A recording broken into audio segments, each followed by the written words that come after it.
الحمدللہ رب العالمین والصلاة والسلام علی سید الانبیاء والمرسلین وعلی آلہ الطیبین الطاہرین، اما بعد فاعوذ باللہ من الشیطان الرجیم، بسم اللہ الرحمن الرحیم، الحمدللہ رب العالمین، صدق اللہ مولانا العظیم۔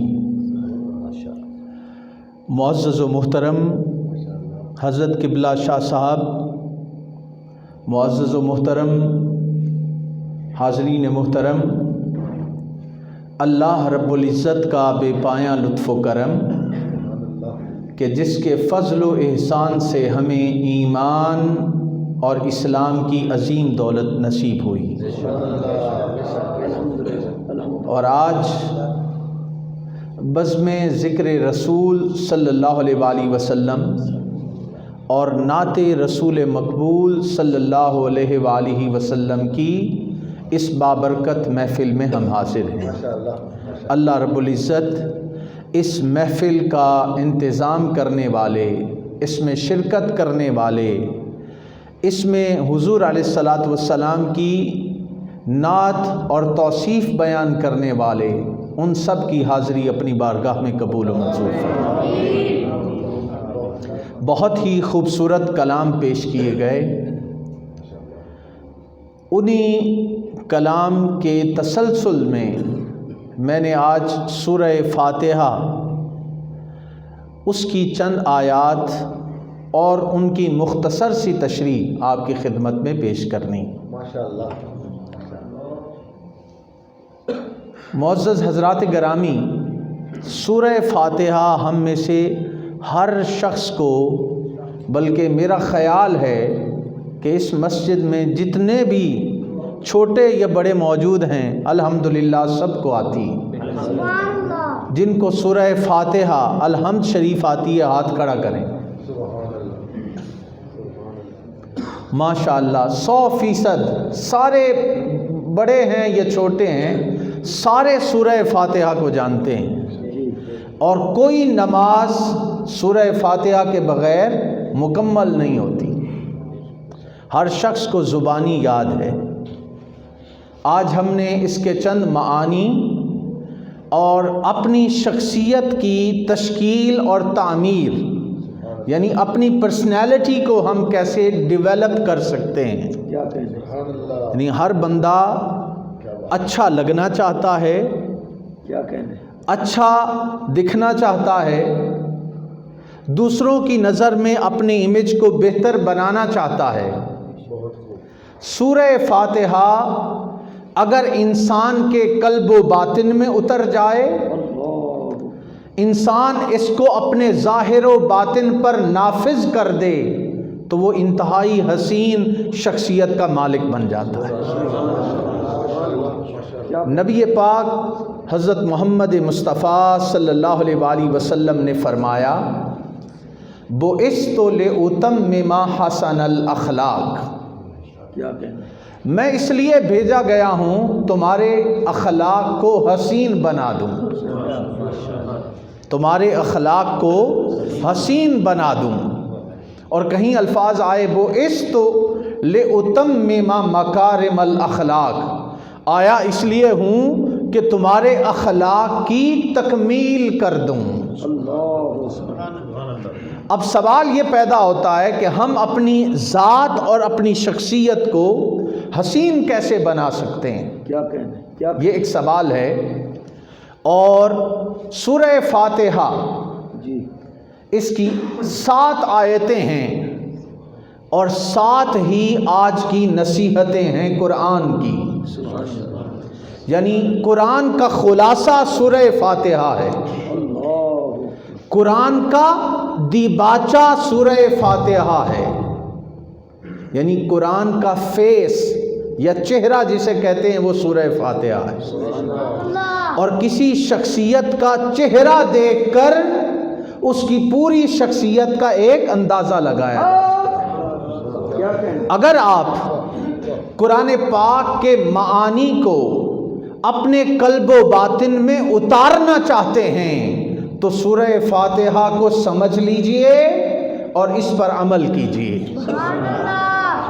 اب وقت کیونکہ کافی ہو چکا ہے، میں انتہائی اختصار سے چند چیزیں آپ کی خدمت میں عرض کروں گا، اور کیونکہ ہر نماز میں ہم اس کو ریپیٹ کرتے ہیں، اس اہمیت کا اندازہ لگائیے کہ کوئی رکعت بھی سورہ فاتحہ کے بغیر مکمل نہیں ہوتی، کوئی نماز سورہ فاتحہ کے بغیر مکمل نہیں ہوتی، قرآن پاک سورہ فاتحہ کے بغیر مکمل نہیں ہوتا، تو انسان کی شخصیت سورہ فاتحہ کے بغیر مکمل کیسے ہو سکتی ہے؟ اب دیکھیے کہ یہ آپ کی پرسنالٹی کو، آپ کی شخصیت کو کیسے نکھارتی۔ الحمدللہ رب العالمین، تمام تعریفیں اس اللہ کی جو سارے جہانوں کا رب ہے، سارے جہانوں کا رب ہے۔ یہ الفاظ غور طلب ہیں، رب العالمین۔ یہ نہیں کہا کہ مسلمانوں کا رب ہے، یہ نہیں کہا انسانوں کا رب ہے، یہ نہیں کہا کہ اہل ایمان کا رب ہے، یہ نہیں کہا کہ اہل عرب کا رب ہے، یہ نہیں کہا کہ اہل شرق کا رب ہے، یہ نہیں کہا کہ اہل زمین کا رب ہے، یہ نہیں کہا کہ مشارق کا رب ہے، یہ نہیں کہا کہ مغارب کا رب ہے۔ رب العالمین، جہاں جہاں جہان ہے وہاں پر خدا کی ربوبیت ہے۔ اب بات سمجھنے والی کہ ہمارا رب وہ آفاقی ہے، ہمارا رب آفاقی ہے، عالمگیر ہے، تو ہم اپنی شخصیت کو کیوں چھوٹا بنائیں؟ ہماری شخصیت بھی آفاقی ہونی چاہیے، ہماری شخصیت بھی آفاقی ہونا چاہیے، اس کے اندر صوبائیت والی نفرت نہیں ہونی چاہیے، وہ برادریوں میں اور علاقوں میں اور چند انسانوں تک محدود نہیں ہونی چاہیے، جہاں جہاں تک رب کی خدائی ہے ان سب سے محبت کا درس دیتی ہے سورہ فاتحہ۔ پہلی بات جو یہاں پہ بڑی اہم ہے وہ ہے کہ عالمگیر انسانیت، جو عالمگیر انسانی اخوت ہے، اس کا پیغام دیتی ہے سورہ فاتحہ کی پہلی آیت کہ تمام انسان بھائی ہیں۔ ارے کوئی یہودی، کوئی نصرانی، کوئی ہندو، کوئی بدھسٹ، کوئی کنفیشنسٹ، کسی کا کوئی بھی مذہب ہو، وہ ہمارے رب کی مخلوق تو ہے۔ کوئی انسان ہے یا جانور ہے، کوئی چرند ہے یا پرند ہے، ہمارے مالک کی تخلیق ہے، اس کی مخلوق ہے، تو اللہ کی مخلوق سے محبت کرنا، یہ پہلا درس ہے سورہ فاتحہ کا۔ رب العالمین، یہ وہ پہلی تعلیم ہے جو یہاں سے ہمیں معلوم ہوتی ہے۔ پھر آپ دیکھیے الرحمن الرحیم، کہ رب تعالی رحمان ہے اور بہت زیادہ رحم فرمانے والا، مہربان ہے اور رحم فرمانے والا ہے۔ اب ہم نے دیکھنا ہے کہ رب تعالیٰ تو بڑا مہربان، اور اگر ہماری طبیعت میں مہربانی اور دوسرے کے لیے رحمت اور محبت نہیں، تو پھر خدا کی صفات کا رنگ ہم پہ نہیں چڑھا۔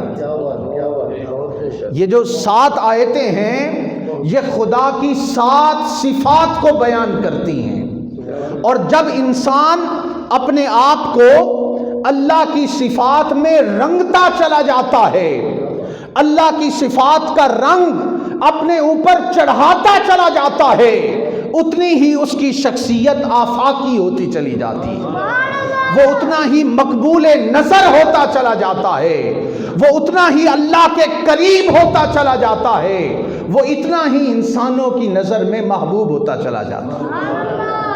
اب ہم ایک ایک کیفیت کو لیتے ہیں کہ پہلی بات ہے انسانیت سے محبت۔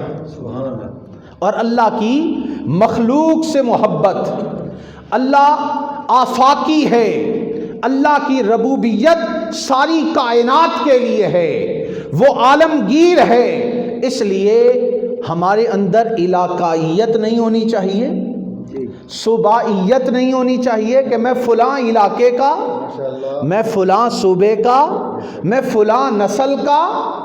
یہ جو چیزیں ہیں، علاقائیت، صوبائیت، یہ نفرتیں، یہ برادری سسٹم، سارے آدم کی اولاد ہیں، اور آدم کو اللہ تعالیٰ نے مٹی سے بنایا، کلکم من آدم و آدم من تراب۔ تو انسان کے اندر یہ جو بات آتی ہے کہ میں فلاں برادری سے ہوں، ارے یہ پہچان کے لیے اللہ نے بنائی ہیں ذاتیں۔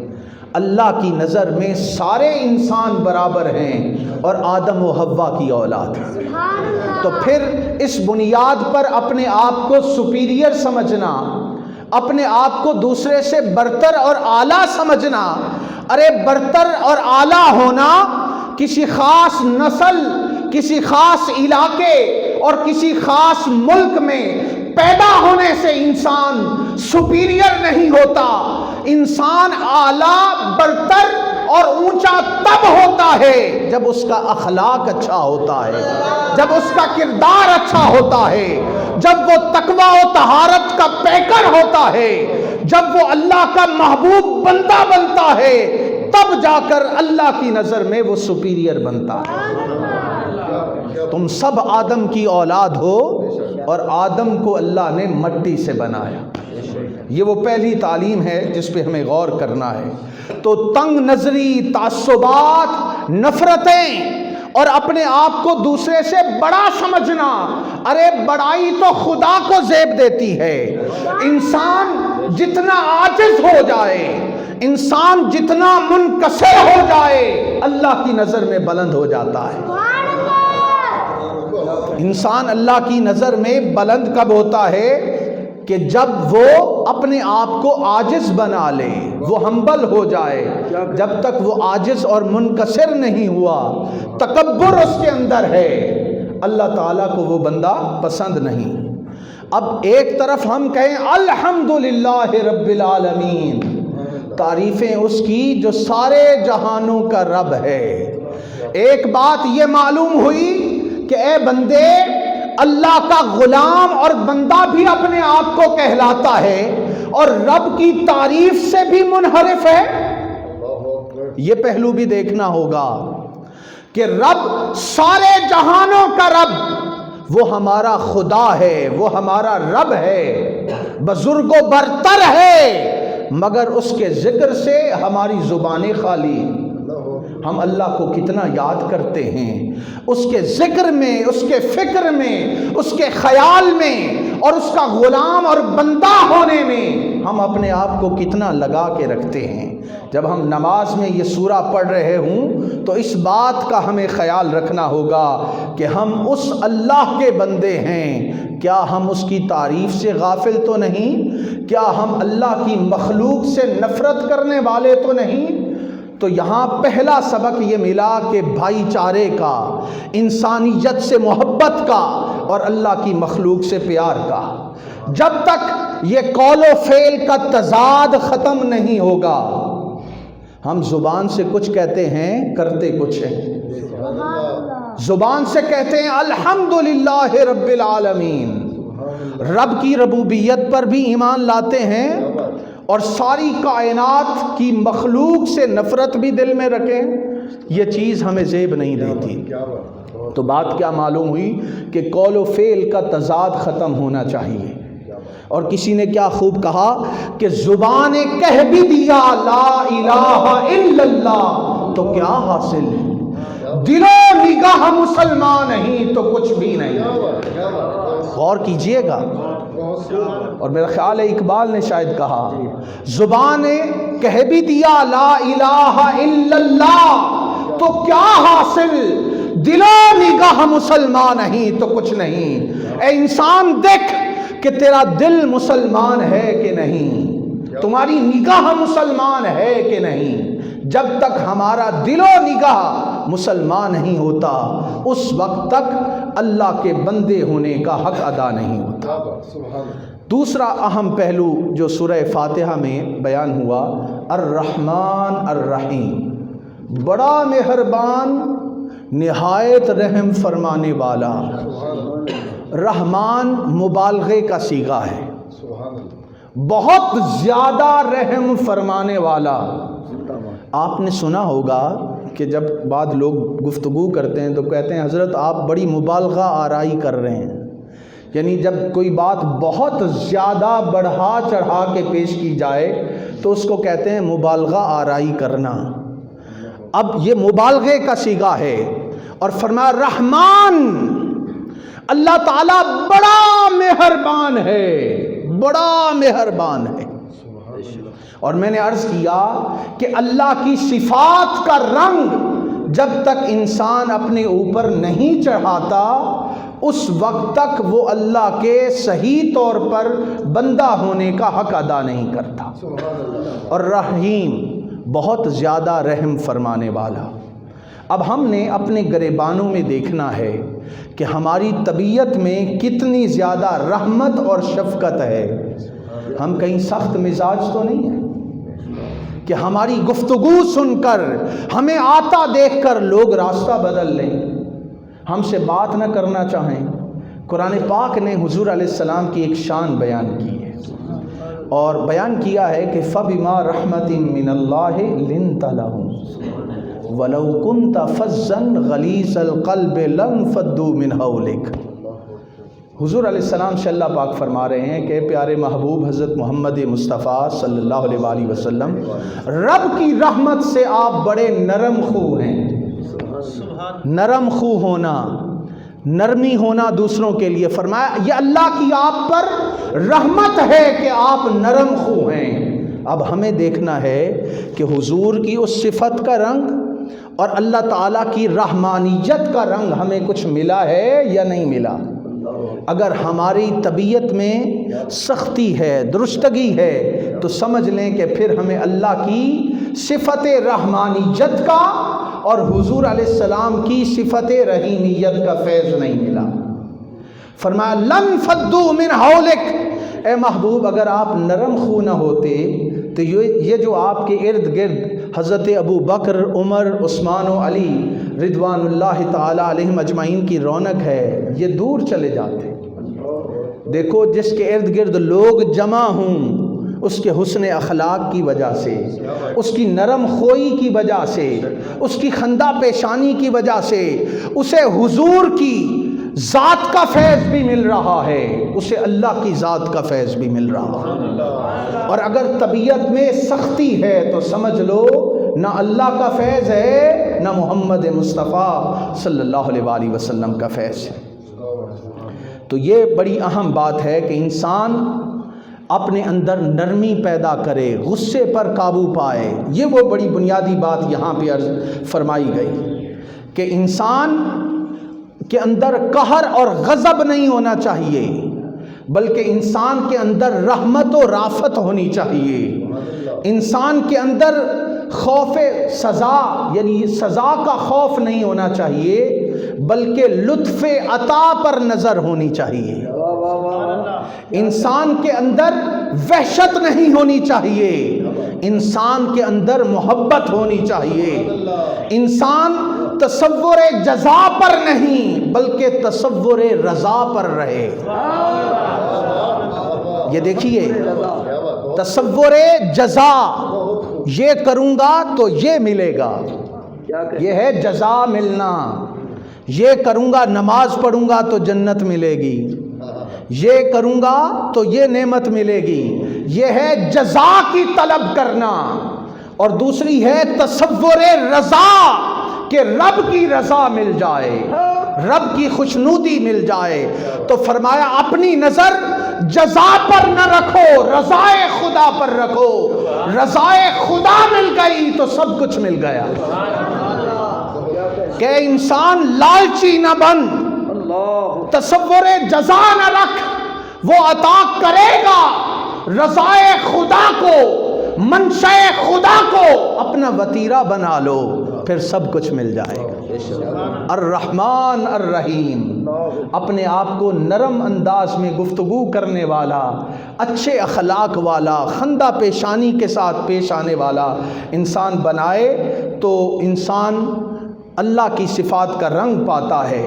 اس لیے پیغام سورہ فاتحہ کی اس دوسری آیت کا کیا ہے کہ سراپا رحمت و محبت بن جاؤ، سراپا رحمت و محبت بن جاؤ، بندوں کے لیے عفو و درگزر اور لطف و کرم کا پیکر بن جاؤ، بندوں کے لیے عفو و درگزر، کسی سے غلطی ہو گئی، خطا ہو گئی، معاف کر دیا کرو، لطف و کرم، لوگ یہ خیال کریں کہ یہ بدلہ لے گا، وہ بدلے کے ڈر سے پاس آئے، آپ اسے معاف کر دیں، یہ ہے لطف و کرم، کہ عفو و درگزر کے پیکر بن جاؤ، لطف و کرم کے پیکر بن جاؤ۔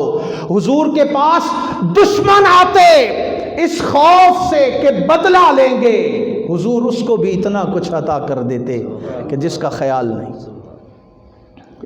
یہ وہ پیغام ہے الرحمن الرحیم کا، کہ وہ رحمان بھی ہے، رحیم بھی ہے۔ تو یہ دوسرا مفہوم یہاں سے ہمیں سمجھ میں آتا ہے جس کو ہم نے اپنے پلے باندھنا ہے۔ اب قرآن پاک پر آپ غور کریے ذرا، اسی پہلو کے حوالے سے۔ قرآن پاک نے سورہ آل عمران اس کی آیت نمبر 134 میں فرمایا وَالْقَاظِمِينَ الْغَيْظَ وَالْعَافِينَ عَنِ النَّاسِ وَاللَّهُ يُحِبُّ الْمُحْسِنِينَ۔ الفاظ پہ غور کیجئے گا کہ اللہ کے مقبول بندے غصے پر قابو پانے والے ہوتے ہیں۔ یہ نہیں کہا کہ اللہ کے مقبول بندوں کو غصہ نہیں آتا، کہا غصے کو ضبط کرنے والے ہوتے ہیں۔ وَالْقَاظِمِينَ الْغَيْظَ، اللہ کے محبوب بندے اور اللہ کے مقبول بندے غصے پر قابو پانے والے ہوتے ہیں۔ وَالْعَافِينَ، لوگوں کو معاف کرنے والے ہوتے ہیں۔ وَالْعَافِينَ عَنِ النَّاسِ وَاللَّهُ يُحِبُّ الْمُحْسِنِينَ، اللہ تعالیٰ تو احسان کرنے والوں کو پسند کرتا ہے، اللہ تعالیٰ تو احسان کرنے والوں کو پسند کرتا ہے۔ اب اس کی تفصیل میں بہت گفتگو ہو سکتی ہے، لیکن ہمارے پاس وقت مختصر ہے، اس لیے میں چند آیات کی طرف اشارہ کر کے آگے بڑھتا جاؤں گا۔ دوسرے مقام پہ فرمایا وَالَّذِينَ صَبَرُوا ابْتِغَاءَ وَجْهِ رَبِّهِمْ، مقبول بندے وہ ہیں جو رب کی رضا کی خاطر صبر کرنے والے ہیں، رب کی رضا کی خاطر صبر کرنے والے ہیں۔ تلخی ہو، ناگواری ہو، تکلیف اور اذیت آ جائے تو صبر کرنے والے ناشکرے نہیں ہوتے، شکوہ کرنے والے نہیں ہوتے، بلکہ اللہ کے وہ بندے ہیں کہ تکلیف آ جائے، اذیت آ جائے، مصیبت آ جائے تو رب تعالیٰ کی ان رحمتوں کو یاد کرتے ہیں، ان انعامات کو یاد کرتے ہیں جو اس سے پہلے ان کو مل چکے ہوتے ہیں، اللہ کی رضا کی خاطر صبر کرتے ہیں۔ والذین صبروا ابتغاء وجہ ربہم، کس کے لیے؟ وجہ ربہم، وہ اپنے رب کے چہرے کی خاطر صبر کرتے ہیں۔ یہ قرآن کے الفاظ ہیں، وجہ ربہم، یعنی رب کے مکھڑے کے طالب ہوتے ہیں۔ ارے جو رب کے مکھڑے کے طالب ہیں، جو رب تعالیٰ کے دیدار کے طالب ہیں، وہ صبر کرتے ہیں، اور جو رب تعالیٰ کے مکھڑے کے طالب نہیں وہ بے صبرے ہوتے ہیں۔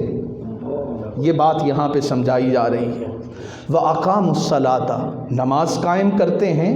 وَأَنفَقُوا مِمَّا رَزَقْنَاهُمْ سِرًّا وَعَلَانِيَةً، اور جو اللہ تعالیٰ نے انہیں رزق دیا ہوتا ہے اسے سِرًّا وَعَلَانِيَةً، چھپ کے بھی اور اعلانیہ بھی لوگوں پہ خرچ کرتے ہیں، لوگوں پہ خرچ کرتے ہیں، کبھی اعلانیہ اور کبھی چپکے سے کسی غریب کی مدد کرتے ہیں۔ یہ اللہ کے مقبول بندوں کی علامات بتا رہا ہے قرآن پاک۔ تو ہم نے دیکھنا ہے کہ اللہ کے دیدار کی خاطر، اللہ کی ملاقات کی خاطر، اللہ کی رضا اور خوشنودی کی خاطر کیا جو اللہ نے ہمیں عطا کیا ہے اس میں سے ہم خرچ کرتے ہیں یا نہیں کرتے؟ اب یہ بھی بڑی اہم بات ہے. دیکھیے مما رزقناہم، ان کو ہم نے عطا کیا ہے، اپنی ذات سے کچھ تھوڑا دیتے ہیں، ان کو عطا ہم نے کیا ہے اور ہماری عطاؤں سے ہماری مخلوق کو محروم رکھتے ہیں. یہ الفاظ پہ غور کیجئے گا. اے انسان، جب تو پیدا ہوا تھا تو اپنے ساتھ کیا لے کر آیا تھا؟ مما رزقناہم، ان کو ہم نے ہی سب کچھ عطا کیا ہے، اور اسی میں سے اعلانیہ بھی اور چپکے چپکے سے بھی اللہ کی راہ میں خرچ کرتے ہیں. یہاں پہ اس چیز کا بیان ہے وَيَدْرَعُونَ بِالْحَسَنَةِ السَّيِّئَةِ، اور وہ برائی کا جواب اچھائی سے دیتے ہیں. سبحان اللہ. دیکھیے رحمان کے محبوب بندوں کی بات ہو رہی ہے. ہم کہتے ہیں جو ہمارے ساتھ اچھا ہم اس کے ساتھ اچھے، جو ہمارے ساتھ برا ہم اس کے ساتھ برے. ارے ایسے نامقبول ہیں، اور محبوب اور مقبول بندے وہ ہیں کہ جو برائی کا جواب بھی اچھائی سے دیتے ہیں. اس بڑھیا کو دیکھیے جو آپ پر کوڑا کرکٹ پھینکا کرتی تھی، وہ قریشیوں کو دیکھو جو آپ کو گالیاں دیتے تھے، وہ طائف والوں کو دیکھو جو آپ پر پتھر برساتے تھے، بڑھیا کی جا کے خود عیادت کرتے ہیں، قریش مکہ کو خود معاف کرتے ہیں، اور طائف والے جو آپ پر پتھر برساتے تھے ان کی معافی اور ایمان کی حضور دعا کرتے رہے. وَيَدْرَعُونَ بِالْحَسَنَةِ السَّيِّئَةِ، وہ برائی کا جواب اچھائی سے دیتے ہیں.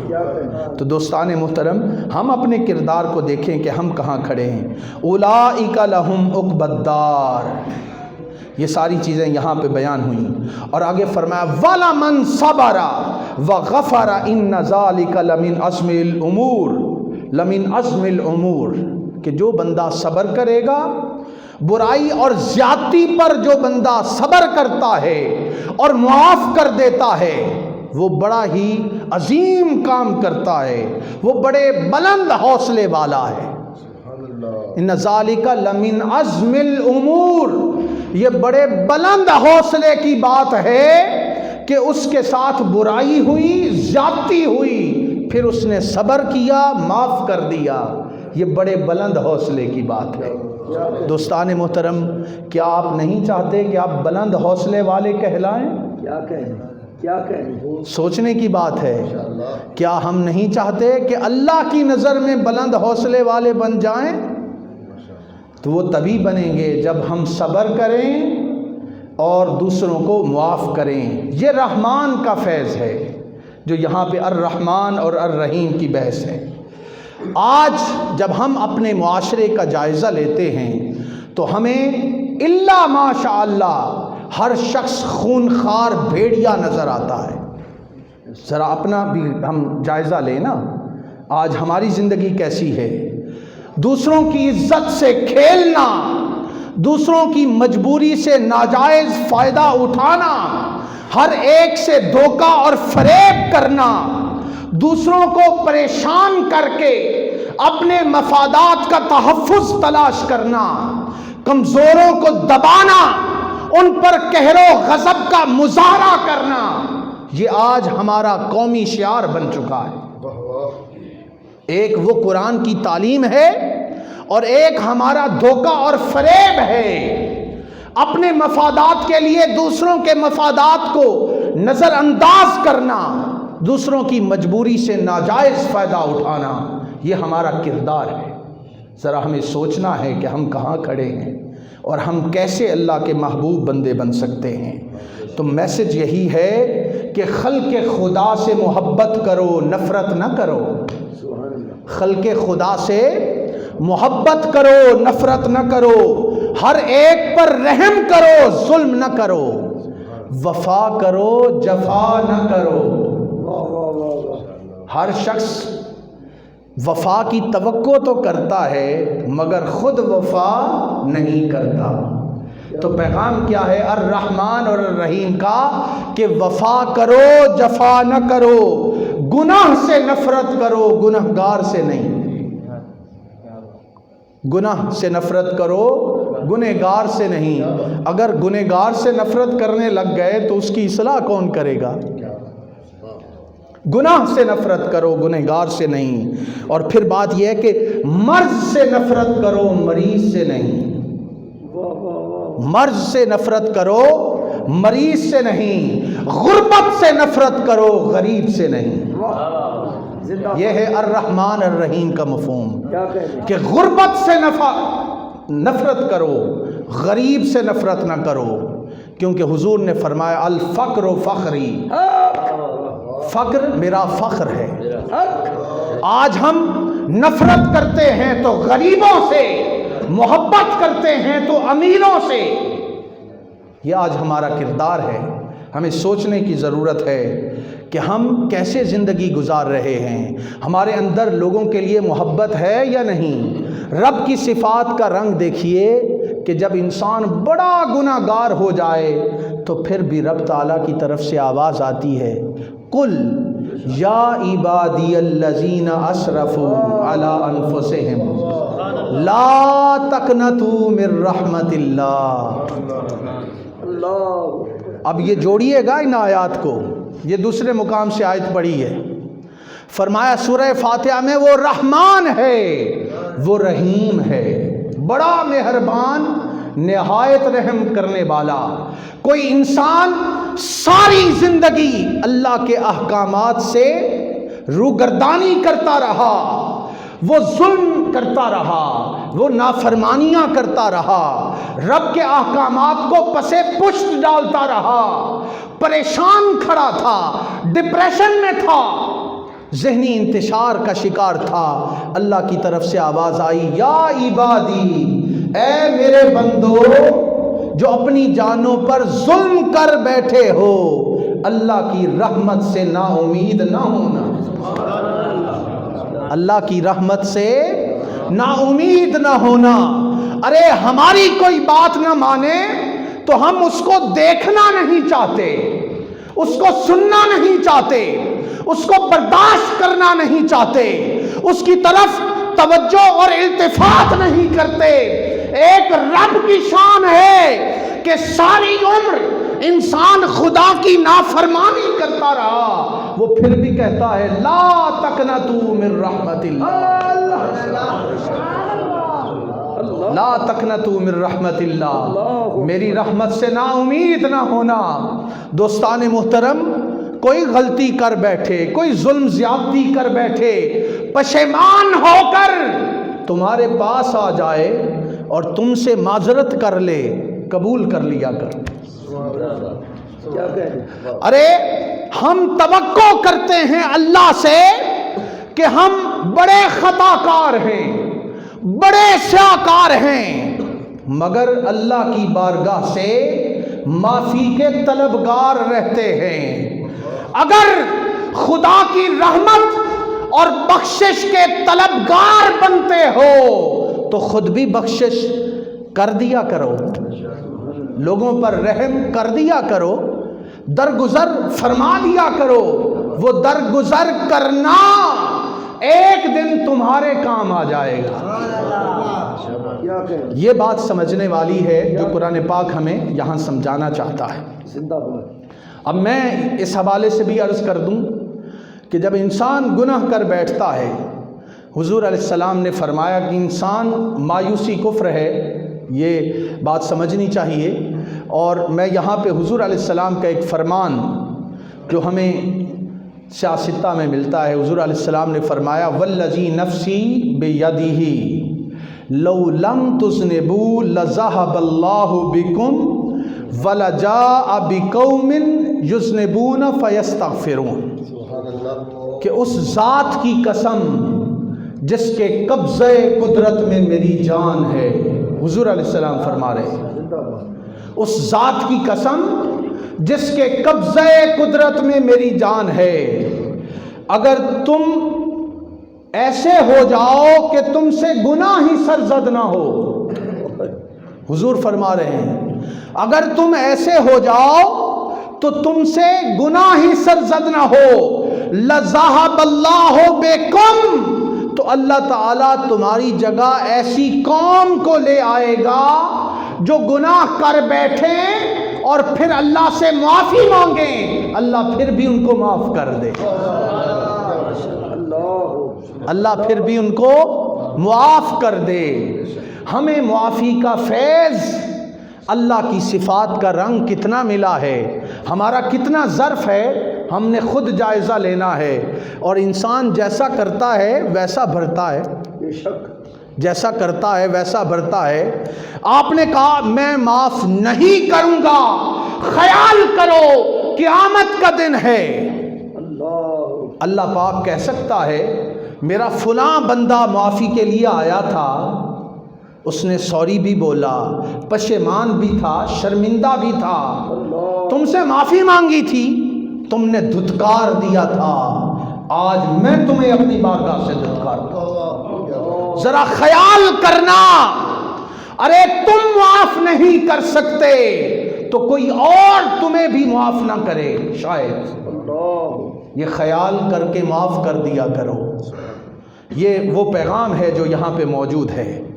اور حدیث پاک میں آتا ہے حضور علیہ السلام نے فرمایا التائب من الذنب کمن لا ذنب لہ، جو اپنے گناہ سے توبہ کر لے وہ ایسا ہی ہے سچے دل سے جو توبہ کر لے جیسے اس نے گناہ ہی نہیں کیا. سچے دل سے توبہ کر لو، اللہ کی ذات سے رجوع کر لو، اللہ تعالیٰ تمہارے گناہوں کو مٹا دے گا. اب یہ ایک الگ موضوع ہے، میں اس طرف جانا نہیں چاہتا. قرآن پاک میں آتا ہے کہ جب انسان سچے دل سے توبہ کرتا ہے تو اللہ تعالیٰ اس کے گناہوں کو بھی نیکیوں سے بدل دیتا ہے.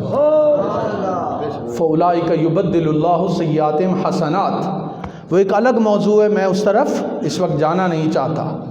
تو اب یہ حال ہے کہ گناہ کرنے کے بعد ہم معافی نہیں مانگتے، ضدی ہیں، اکڑ جاتے ہیں، کہتے ہیں گناہ ہو گیا اب کیا کریں. ارے سچے دل سے نادم ہو جاؤ. ایک ہم ہیں کہ اپنی خطاؤں پر نادم نہیں ہوتے، اور ایک تاجدار کائنات حضرت محمد مصطفیٰ جو معصوم عن الخطا ہونے کے باوجود ہر روز 70 بار اللہ سے معافی مانگتے، اللہ سے استغفار کرتے. کیا ہم اللہ کی طرف رجوع کرتے ہیں؟ کیا ہم اللہ سے اپنے گناہوں پر معافی مانگتے ہیں؟ ارے معافی مانگنے سے اللہ کی توجہ ملتی ہے. معافی مانگنے سے اللہ کی توجہ ملتی ہے، اور اکڑ جانے سے اللہ کی بارگاہ سے دھتکار دیا جاتا. یہ بڑی اہم بات ہے. دیکھیں نا، کوئی آپ سے کہے میں آپ سے معافی چاہتا ہوں، آپ کا دل ضرور پسیجتا ہے، آپ کے دل میں نرم گوشہ ضرور پیدا ہوتا ہے. معافی مانگنے سے اللہ کی توجہ ملتی ہے، اور معافی نہ مانگنے سے انسان دھتکار دیا جاتا ہے.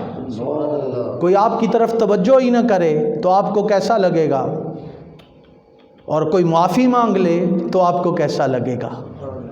انسان سے خطا ہو جائے رب کی طرف رجوع کیا کرو، اللہ سے معافی مانگ لو، وہ معاف کر دے گا. اور اگر ایسا نہیں کرو گے تو پھر اللہ کی توجہ نہیں ملے گی، اور جسے اللہ کی توجہ ملتی ہے وہ ساری کائنات میں اس کا تذکرہ ہوتا ہے. فَإِنَّكَ بِأَعْيُنِنَا، حضور کے بارے میں آیا کہ محبوب آپ ہماری توجہ میں رہتے ہیں، آپ ہماری نگاہوں میں رہتے ہیں. ارے جس طرف اللہ کی توجہ ہو جائے وہ اتنا بلند ہوتا ہے کہ اس کے ذکر کو اللہ بڑا بلند کر دیتا ہے.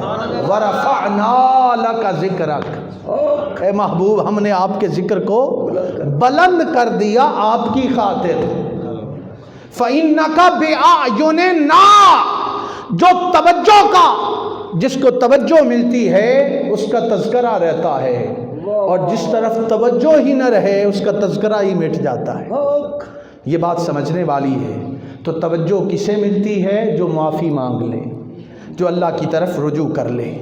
اب وقت کافی ہو چکا ہے، میں تیزی کے ساتھ باقی صفات بھی بیان کر کے اجازت چاہوں گا۔ تیسری بات جو سورہ فاتحہ میں ہے، مالک یوم الدین، وہ مالک ہے روز جزا کا، وہ مالک ہے روز جزا کا۔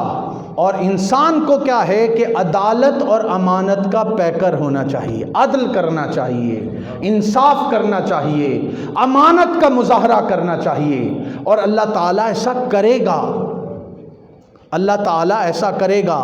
دیکھیے، ایک ہے رب کی رحمت، یاد رکھنا رب تعالیٰ کی رحمت تو ہے، ساتھ وہ روز جزا کا مالک بھی ہے، عدالت بھی لگائے گا، عدالت بھی لگائے گا، اور عدالت میں عدل پر مبنی فیصلے ہوں گے۔ جو سزا کا مستحق ہوگا اسے سزا ملے گی، جو جزا کا حقدار ہوگا اسے بھی جزا ملے گی۔ یہ ایک مومن کا ایمان ہونا چاہیے کہ یہ نہیں کہ جو کرتے رہیں معاف ہو جائے گا، نہیں، اگر گناہوں کے حقدار ہیں تو سزا ملے گی، گناہ کر بیٹھے تو سزا، نیکیاں کی معافی مانگ لی تو پھر جزا۔ یہ یہاں پہ پیغام ہے۔ فرمایا ثم توفی کل نفس ما کسبت وہم لا یظلمون، پھر جب وہ لوگ یہاں سے چلے جائیں گے تو اپنے کیے کا پورا پورا اجر پائیں گے، اپنے کیے کا پورا پورا اجر پائیں گے۔ دوسرے مقام پہ فرمایا ان اللہ لا یظلم مثقال ذرۃ، اللہ تعالیٰ ذرا برابر بھی ظلم نہیں کرتا، اللہ تعالیٰ ذرا برابر بھی ظلم نہیں کرتا۔ پھر سورہ یونس میں فرمایا ان اللہ لا یظلم الناس شیئا، بے شک اللہ کسی انسان پر یا لوگوں پر ظلم نہیں کرتا۔ اب میں تیزی سے اپنی بات کو آگے بڑھا رہا ہوں کیونکہ وقت کافی ہو گیا ہے، ذرا غور کیجئے گا۔ فرمایا اللہ تعالیٰ انسانوں پر ظلم نہیں کرتا تو باری تعالیٰ کون ظلم کرتا ہے؟ فرمایا وَلَكِنِ النَّاسَ أَنفُسَهُمْ، بلکہ انسان خود اپنے اوپر ظلم کرتے ہیں، انسان خود اپنے اوپر ظلم کر بیٹھتے ہیں۔ اس لیے انسان کو مظلوم کی داد رسی کرنی چاہیے، اس زندگی میں قوت و امانت کا پیکر ہونا چاہیے، اور انسان کو طاقت سزا، یعنی اگر کسی نے زیادتی کی ہے، ظلم کیا ہے تو اس کو سزا بھی دلوانی چاہیے۔ یہ نہیں کہ انسان مظلوم کے ساتھ تو کھڑا ہو، ظالم کو اس کی سزا نہ دلائے۔ حضور علیہ السلام نے فرمایا انصر اخاک ظالما او مظلوما، اپنے بھائی کی مدد کرو خواہ ظالم ہو یا مظلوم ہو۔ عرض کیا یا رسول اللہ، یہ تو سمجھ میں آتی ہے کہ مظلوم کی مدد کریں، ظالم کی مدد کیا ہے؟ فرمایا ظالم کو ظلم سے روکنا یہ اس کی مدد ہے، ظالم کو ظلم سے روکنا یہ اس کی مدد ہے۔ ہمارے معاشرے میں ہم لوگوں پر ظلم ہوتا دیکھتے ہیں مگر ظالم کا ہاتھ نہیں روکتے، اس کے خلاف آواز نہیں اٹھاتے۔ یہ ہم نے یہ مصلحت اختیار کر رکھی ہے۔ اللہ تعالی ہمیں ایسا بندہ بنانا چاہتا ہے کہ ہم مظلوم کی مدد کریں اور ظالم کو ظلم کرنے سے روکیں۔ یہ ہے سورہ فاتحہ کا فیض جو یہاں پہ بیان ہوا، کیونکہ اللہ کی بارگاہ میں ہم سب نے جانا ہے، اور اللہ پاک کیا فرمائے گا؟ لمن الملک اليوم، آج کس کی بادشاہت ہے؟ جب قیامت کا دن ہوگا، مالک یوم الدین، قیامت کے دن کا مالک ہے، وہ عدالت لگائے گا، کہے گا آج کس کی بادشاہت ہے؟ پھر خود جواب دے گا للہ الواحد القہار، اس واحد اور قہار کی آج بادشاہت ہے۔ تو خدا کے قہر اور غضب سے ڈرو، خدا کے قہر اور غضب سے ڈرو کہ کہیں خدا کا قہر اور غضب ہم پر نہ آ پڑے۔ اس لیے ہمیں تو اقبال کے اس شعر کا پیکر ہونا چاہیے کہ اقبال کہتے ہیں کہ ہو حلقہ یاراں تو بریشم کی طرح نرم، ہو حلقہ یاراں تو بریشم کی طرح نرم، رزم حق و باطل ہو تو فولاد ہے مومن۔ کیا کہنے؟ آپس میں ریشم کی طرح نرم بن جاؤ، اور جہاں دین کا مسئلہ ہو، جہاں دینی غیرت اور حمیت کا مسئلہ ہو تو فولاد کی طرح بن جاؤ۔ یہ اسلام کی ہمیں تعلیم۔ کیا کہنے؟ اب جو اگلی بات، جو چوتھی بات قرآن مجید نے بیان کی، ایاک نعبد و ایاک نستعین، کہ انسان استغنا اور عزت نفس کا پیکر ہو۔ انسان استغنا، دوسروں سے مستغنی ہونا، اور اپنی عزت نفس کبھی مجروح نہ ہونے دے، اپنے آپ کو لوگوں کے سامنے ذلیل نہ ہونے دے، اپنے آپ کو اللہ کی عبادت میں لگائے، اسی سے مدد مانگے۔ یہ ہے انسان کی عظمت جو اللہ تعالیٰ انسان کو عطا کرتا ہے کہ اے انسان استغنا کا پیکر بن جا، تمہارا دامن سوال اللہ کی مخلوق سے نہ ہو، اللہ سے سوال کرو، اللہ سے مدد مانگو، استغنا کے پیکر بن جاؤ، عزت نفس کے پیکر بن جاؤ، یہ پیشانی جھکاؤ تو خدا کے سامنے، خدا کے سوا کسی کے سامنے جھکنے کی ضرورت نہیں۔ یہ قرآن پاک کی تعلیم ہے، اور پیغام یہی ہے کہ یہ میرا سر خدا کے سوا کسی کے سامنے جھک نہیں سکتا۔ یہ وہ ہے عزت نفس، یہ ہے وہ استغنا جو قرآن ہمیں عطا کرنا چاہتا ہے کہ انسان اس پیشانی کو جھکانا ہے تو خدا کے سامنے جھکانا ہے، خدا کے سوا کسی کے سامنے جھکانے کی ضرورت نہیں، اور میرا دست طلب خدا کے سوا کسی اور کے سامنے وہ دراز نہیں ہوگا، کسی اور سے نہیں مانگوں گا، کسی اور سے نہیں مانگوں گا۔ یہ ہے انسان کے اندر غیرت و حمیت، یہ ہے وہ عزت نفس۔ یہاں پر ایک بزرگ شیخ عبد القادر جیلانی کی نسل سے، ان کا میں ذکر کرنا چاہوں گا، سیدنا طاہر علاء الدین۔ یہ بغداد شریف سے تشریف لائے اور کوئٹہ میں انہوں نے قیام کیا، تو صدر ایوب کی حکومت تھی، ایوب نے جا کے ان کی بارگاہ میں حاضری دی، اور حاضری دینے کے بعد کہنے لگا کہ حضرت کسی چیز کی ضرورت ہو تو حکم کریں، میں حاضر ہوں۔ بار بار اصرار کیا، کوئی ضرورت ہو تو بتا دیں۔ انہیں زیادہ اردو نہیں آتی تھی، کہنے لگے خدا کا دیا بہت کچھ ہے، جب ختم ہوگا تو تم سے مانگ لوں گا۔ یہ ہے عزت نفس، خدا کا دیا بہت کچھ ہے، جب ختم ہوگا تو تجھ سے مانگ لوں گا۔ ارے خدا سے مانگو، خدا عطا کرے گا۔ لوگوں کے سامنے دستے سوال دراز کر کے اپنے آپ کو بے عزت کیوں کرتے ہو؟ اپنے آپ کو بے عزت کیوں کرتے ہو؟ ادعونی استجب لکم، مجھ سے مانگو میں جواب دیتا ہوں، مجھ سے مانگو میں عطا کرتا ہوں، سارے جہان کو عطا کرتا ہوں، تمہیں بھی عطا کر دوں گا۔ تو یہ استغنا کا پیکر انسان کب بن سکتا ہے، اپنی عزت نفس کب بچا سکتا ہے؟ جب اللہ سے مانگنا آ جائے، اسی کی عبادت کرو، اسی سے مدد مانگو، مدد آئے گی اور اتنا کچھ عطا ہوگا کہ بانٹتے پھرو گے، کمی نہیں ہوگی۔ تو یہ ہے پیغام یہاں پہ۔ آج ہمارا حال کیا ہے کہ ہم لوگوں کو دینے کی بجائے مانگتے پھرتے ہیں۔ بہت کچھ ہوتا ہے پھر بھی مانگتے پھرتے ہیں، غریبوں کے کام نہیں آتے۔ اور ہمارے ملک کا حال کیا ہے، اور عجیب سی کیفیت ہے کہ بہت سے لوگ بنیادی ضروریات زندگی سے بھی محروم ہیں، ہم ان کا خیال نہیں رکھتے۔ ان کا خیال رکھنا یہ ہماری ذمہ داری۔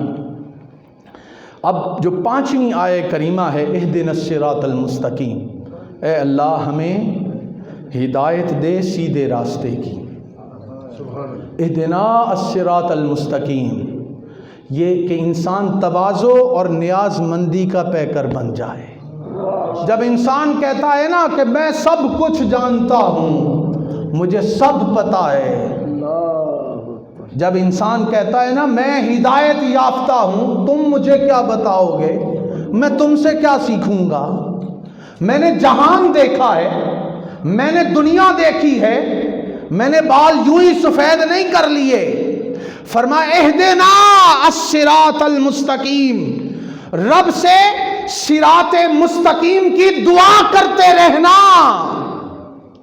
رب سے صراط مستقیم کی دعا کرتے رہنا، کہیں سیدھے راستے سے بھٹک نہ جاؤ،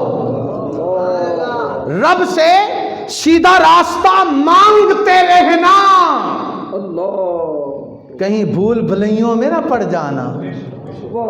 جب انسان سیلف سفیشینٹ ہو جاتا ہے، اوور کانفیڈنٹ ہو جاتا ہے کہ بڑی دنیا دیکھی ہے، بہت کچھ سمجھ لیا ہے، اب مجھے کوئی پیر، کوئی مرشد، کوئی راہبر، کوئی مربی، کوئی استاد نہیں چاہیے، وہ گمراہ ہو جاتا ہے۔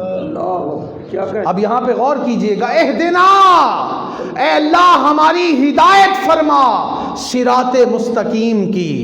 اللہ تعالیٰ تمہیں صراط مستقیم پر رکھے گا۔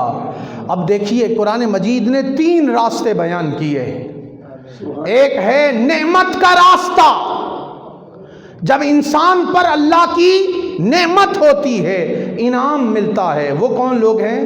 صراط الذین انعمت علیہم، اس راستے پہ رکھنا جن پر تیرا انعام ہوا۔ 3 قسم کے راستے ہیں، ایک ہے انعام یافتہ لوگوں کا راستہ، اور دوسرا فرمایا غیر المغضوب علیہم، اور ایک ہے غضب کا راستہ جن پر اللہ کا غضب نازل ہوا، اور تیسرا ہے ولضالین، ضلالت اور گمراہی کا راستہ۔